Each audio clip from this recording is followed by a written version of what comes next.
tinigil ko na. Dahil, para ba siyang dark? Parang yun yung napansin ko kasi nung syempre, di ba, before kailangan ko mag-research, tinitingnan ko parang isang oras ko na tong ginagawa, inuubos ko yung edits yung dalawa. Oo, pero ikaw ba nanood ka? Seriously though? Actually nakikita ko naman pa yung behind the scenes dahil lagi pa kaming tinatag ng view. Pero ayun, aware naman po ako na may kamerang kumukuha ng BTS. Andito po siya. Ay, dito rin Si siya. Aileen. Pero ayun, okay naman. Yung reaction mo lang, Kim, na yung kilig nga daw nasa BTS talaga. Hindi namin sure, pero nakikita namin, napapanood namin, and nilalagyan ng tugtog.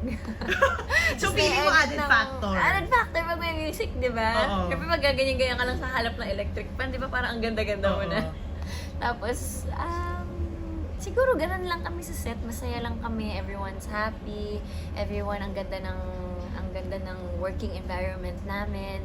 Parang siguro nag-reflect lang siya sa mga BTS.